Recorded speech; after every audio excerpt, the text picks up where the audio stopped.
Hi friends, welcome back to చోటు creations. Friends, ఇవాల్టి ఈ వీడియోలో జొన్న రొట్టెని ఎలా ప్రిపేర్ చేసుకోవాలో మీకు చూపిస్తాను.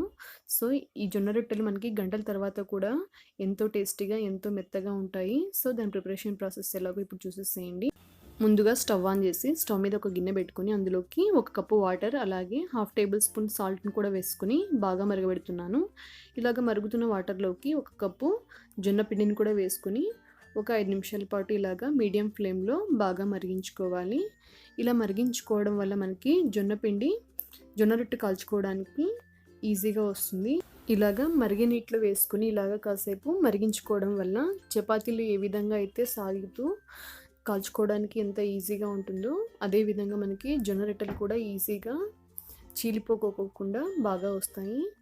అందుకని నేను ఒక 5 నిమిషాల పాటు ఇలాగా మీడియం ఫ్లేమ్లో జొన్న పిండిని వేసుకుని ఇలాగా బాగా మరిగించుకుంటున్నాను. ఇప్పుడు ఇలాగా బాగా మరిగిపోయింది ఒక 5 నిమిషాల పాటు.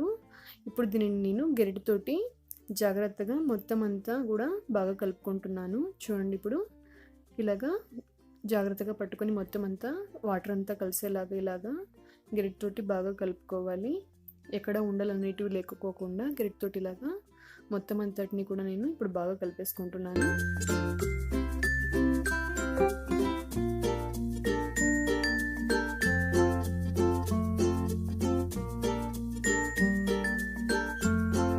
ఇప్పుడు స్టవ్ ఆఫ్ చేసుకొని గిన్నెని కింద పెట్టుకొని మొత్తం అంతా పిండి ఎక్కడా లేకపోకుండా గరిటెతోటి ఇలాగా బాగా కలుపుకోవాలి. చూడండి, ఇప్పుడు నేను గరిటెతోటి ఇలాగా జాగ్రత్తగా కలుపుకుంటున్నాను.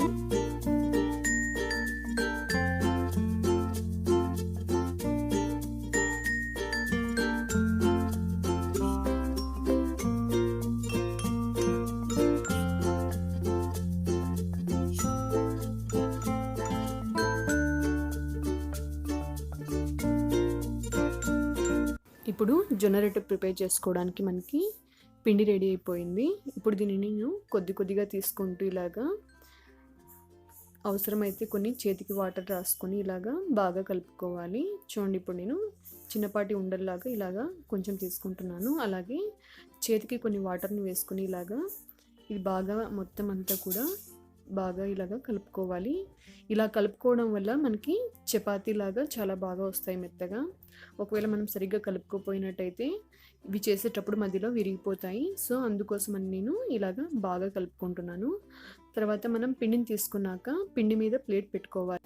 ఇలాగా ప్లేట్ పెట్టుకోవడం వల్ల పిండి అనేది మనకి ఆరిపోకుండా చాలా బాగా వస్తాయి రొట్టెలు అనేటివి. సో ఇప్పుడు నేను రొట్టె ఎలా ప్రిపేర్ చేసుకోవాలో చూపిస్తాను, చూడండి.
ఇప్పుడు నేను రొట్టెని ప్రిపేర్ చేసి పెట్టుకున్నాను. ఈ థిక్నెస్ ఉంటే మనకి సరిపోతుంది.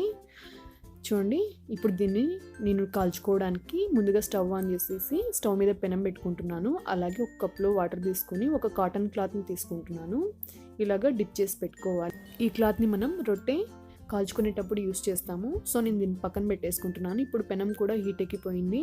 ఇప్పుడు దీని మీదకి ముందుగా ప్రిపేర్ చేసి పెట్టుకున్నటువంటి జొన్న రొట్టెని వేసుకోవాలి. ఇలాగ వేసుకున్నాక మీడియం ఫ్లేమ్లోనే మనం ఇలాగా కదుపుకుంటూ కాల్చుకోవాలి. చూడండి, ఇప్పుడు ఇలాగ బబుల్స్ వచ్చాయి కదా, ఈ బబుల్స్ వచ్చాక ఇందాక ప్రిపేర్ చేసి పెట్టుకున్నటువంటి వాటర్ ఉన్నాయిగా, ఆ క్లాత్ని కొంచెం మనం డిప్ చేసి ఇలాగా వాటర్ అన్నీ కూడా తీసేసుకునేసి ఇలాగ మొత్తం తడుపుకోవాలి. చూడండి, ఇప్పుడు ఇలాగ రొట్టెనంతటిని కూడా నేను మొత్తం తడుపుకుంటున్నాను. సో ఇలా తడుపుకున్నాక ఒక 1 మినిట్ మనం దీన్ని ఇలాగ రోస్ట్ చేసుకున్నాక తర్వాత దీన్ని రెండో వైపు కూడా బాగా కాల్చుకోవాలి. చూడండి, ఇలాగ చేసుకోవడం వల్ల మనకి రొట్టెలు అనేటివి చాలా బాగా వస్తాయి. ఇప్పుడు రెండో వైపు కూడా నేను గరిటెతోటి ఇలాగా తిప్పేసి కాల్చుకుంటున్నాను.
ఈ జొన్న రొట్టెను రెండు వైపులా ఇలాగా బాగా కాల్చుకున్నాను. ఈ ప్రాసెస్ అంతా కూడా మనం మీడియం ఫ్లేమ్లో ఉంచుకొని చేయాలి. హై ఫ్లేమ్లో పెట్టి చేసినట్టయితే తొందరగా మాడిపోతుంది. సో అంతేనండి, జొన్న రొట్టె ప్రిపేర్ అయిపోయింది. సో ఈ వీడియో మీకు నచ్చింది అనుకుంటున్నాను. ఈ రెసిపీ మీకు నచ్చినట్టయితే మీరు ట్రై చేయండి. ఎలా ఉందో నాకు కామెంట్ సెక్షన్లో చెప్పండి. నా వీడియోస్ మీకు నచ్చినట్టయితే నా వీడియోస్ని లైక్ చేయండి, షేర్ చేయండి, కామెంట్ చేయండి. నా ఛానల్ని సబ్స్క్రైబ్ చేసుకోవడం మాత్రం మర్చిపోకండి. Thank you.